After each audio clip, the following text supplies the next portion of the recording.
be putting evergreen plants in flower beds rather than replacing the flowers on a seasonal basis. So we plant it once and then that will be that. We will be reducing the hours in 2 branch libraries and we will be removing a mobile library. There will be less street cleaning in some areas. We'll be increasing fees and charges in a number of areas. And that all adds to the 35 million. So increased income is part of that 35 million. It's not 35 million less of stuff. So that's just a flavour, but it's a whole range of things. So a wedding on a Saturday in Brighton Town Hall will cost more. That is one of the things we're proposing, but it will still cost less than it costs in Eastbourne and Worthing. And I think it's a nice place to get married here. So, it's literally a huge thing. I absolutely don't deny that we're making savings, and it's a very large budget. I mean, the general fund is 750 million and going down each year, and then there's all the other budgets. So, that's why we published on the 1st of December, because we recognise the level of detail. If you look at other administrations, some of them published in 4 or 5 days before the key meeting. How can you do justice to that level of detail? So I can't recite it all now, and I think it would probably be distracting from the bigger debate here about campaigning. In terms of how to resist the government's agenda, well, I guess the Green Party's view is partly the way you resist is by fighting elections and winning, and by getting an MP we have a very strong voice, which we didn't have before. And I think also that our position we've taken on council tax is the beginning of that resistance. We announced our council tax plans last year in autumn, and at that time no one else had the guts to say anything about what they were going to do about council tax. And for months we were the only council standing up to Pickles and saying, this is a gimmick, this is a con. And guess what? Now other councils are following our lead. Tory councils, Labour councils, Council for Nodal Control, saying, hang on a second, this is attack on the basis of our funding. So I would say that is resisting. That's a move that all the councils are resisting. A freeze, which is clearly a populist move by Eric Pickles. We're being brave in doing that. If we refuse to vote at Budget Council, we can debate the legalities and there's lots of different views, but essentially what will happen will be the finance director of the council will set a budget, and then if there's no budget set within X weeks, there will be a commissioner. Now, I completely respect the view that if we just refuse, that will be an act of resistance. I respect that view, but I would beg to differ. And my argument is this, is that I was elected by the residents of my ward because they believed I would do a good job. And they supported the manifesto that we put forward.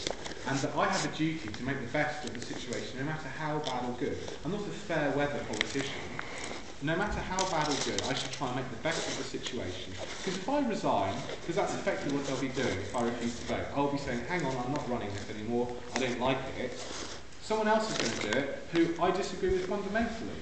Either it will be the Tories, because they're the second biggest group in the council, or it will be civil servants, who will go for whatever the government guidance is, which will be far worse.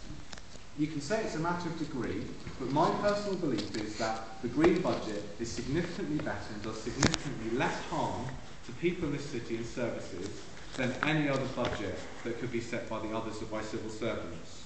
So, in terms of no surrender and starting a popular uprising, the other thing I would say is that, and we had a discussion about this at the last Stop the Cuts meeting as well, is the feeling that I've been getting, going to lots of meetings like this, and looking at the results of public consultations, most people, wrongly, but most people have bought the line on the deficit that was being discussed here. Most people aren't saying to me, we want you to oppose the government's agenda. We're saying you should spend that money differently, but we accept the need to reduce spending.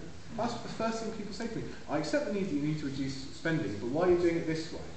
It's that kind of thing. So show me proof that there are millions of people out there who are going to stand up and say no to the austerity programme. I'd love to see that, because but that 30th of November was about pensions. It's right when needed. Well, perhaps, but I'm in a situation where I genuinely think the majority of people have bought the deficit line. Now, as a Green Party, with one MP and one council, we are saying that line is wrong. This deficit does not justify the austerity programme, and in fact austerity is why most of the countries in the EU had their ratings downgraded recently. that austerity is damaging the poorest and the weakest and the most vulnerable. And we're doing everything we can. We're putting more money in to offset the council tax benefit cuts. 750,000 next year and 250,000 the year after. We're trying to offset that as best we can. And surely that is a better thing to do than to say, hey, you know what, I don't like it, I'm going to step back. Because that £1 million over 2 years is a bit better than it would be otherwise, and people will be thankful for that in hard times. That's my personal view, but I completely respect the other view.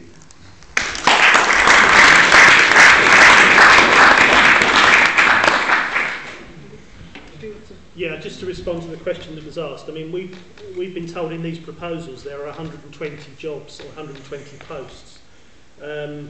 Now, that may or may not equate to 120 people actually losing jobs, because obviously some of those jobs are vacant. But we do know that there are people, and I know personally of a number of people who've been told that their employment is at risk as a result of this budget process.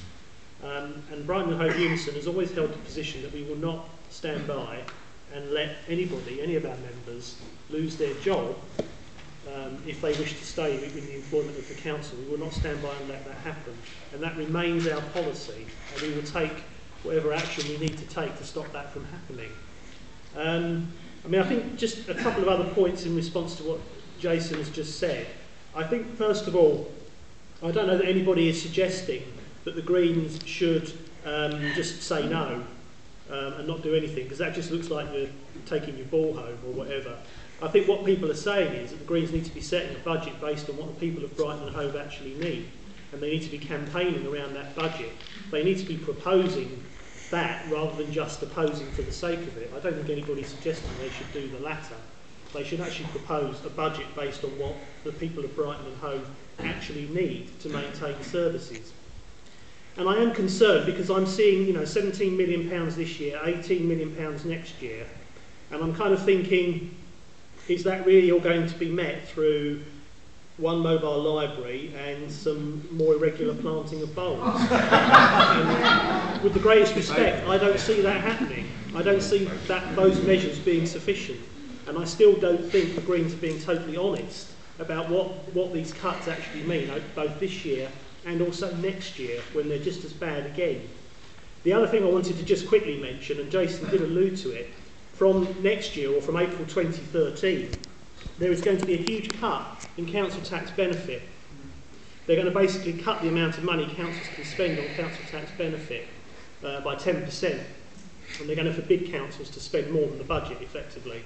And I think it's important that it's realised that just jacking up council tax is going to impact disproportionately on the poorest people. And you're going to have a situation from April 2013 when people who now would not pay council tax because they're judged too poor to pay it are suddenly not going to be judged too poor to pay it any longer. And you're going to have huge issues around non-payment and non-collection of council tax because people are just too poor to actually pay the sums that are going to be demanded of them. And that's going to, reduce your room for manoeuvre even further.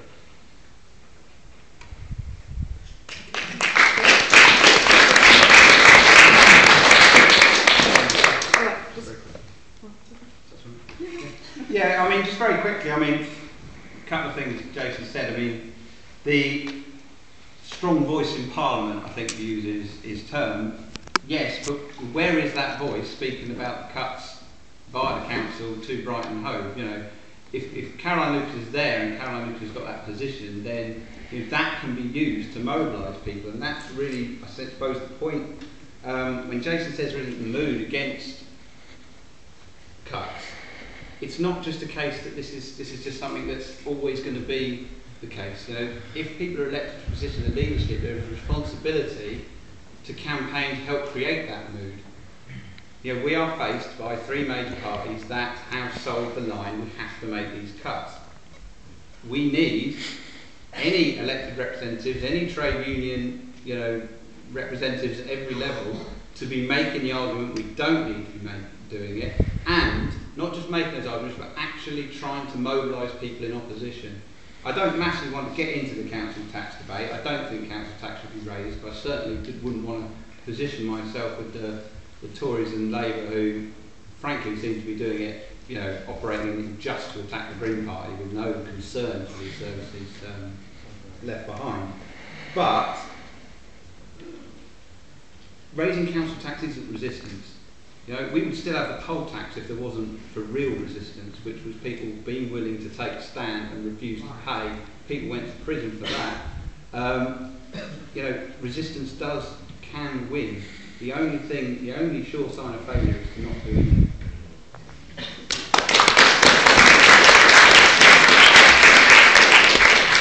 So the next three, so I'm sorry, I don't mean to be pointing, but the person there, Dave Jones, and the guy at the back. Next.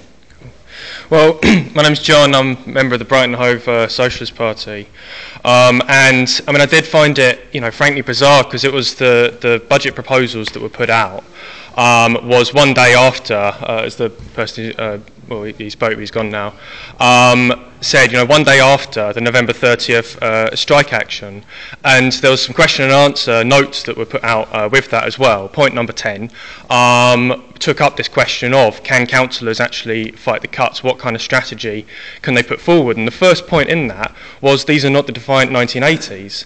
And that was literally as the dust had settled with what was probably the biggest demonstration that had happened in Sussex's history, actually, literally the day before. And I think that, again, as the person said, there is an awful lot of anger and, you know, mood to actually fight back. But, I mean, I take your point about, is it necessarily there? Is it kind of, you know, is it slapping you in the face and saying, hey, can you lead us fight back type thing? But similarly, it's no wonder that there isn't that kind of a mood, because who's giving a lead for it? I mean, you know, certainly not yourselves, but also when, you know, when the cuts are being put forward, then you have the BBC, you have all these media outlets saying, right, okay, well, you know, the cuts are going to happen, it's a done deal, and then going to people on the streets and saying, do you want this service cut or do you want that service cut, etc. There's been a lot of softening up, basically, for people to accept that that's going to be the case, and especially with the, you know, with the complete non-opposition from the likes of the Labour Party, it's no wonder that there isn't that mood. But one has to be given, and, you know, you are in a potentially beautiful role, really, that you can. Fine, you know, I use my words differently, but, you know, a very strong role and all the rest of it, where you can put that lead forward. Now, I mean, I'm very grateful I received from you the legal guidance that was given to the councillors on the question, firstly, of refusing to set a budget, which is what no one's saying, as Andy said, but secondly, on the question of setting a needs budget. And nowhere in that legal guidance does it describe what you described about the powers of the Chief Finance Officer, sailing in and making the, setting a budget himself, about the powers of the commissioners. In fact, all it says. In fact, all it says is that only reports would be given by those particular officers to warn the councillors that this may not be wise type thing. The point is that it's not correct what you've been saying, that councillors' hands are tied. It's absolutely correct what Phil said, is that it's not just a big red button in Brighton Town Hall that you could just punch and then, and then everything would be rosy, etc. There has to be a mass movement built. But even if you don't believe, and this is my question, even if you don't believe that that kind of a fight back can take place, then why was your first act, when the proposals were put forward, was the budget simulator, which basically said, Brighton and Hove residents, what do you want to cut and what do you want to keep? That was so divisive, and it gave no hint of the opportunity for a fight back. I think there's a lot more that could be done to build a fight back, to test that mood. It's unfortunately not.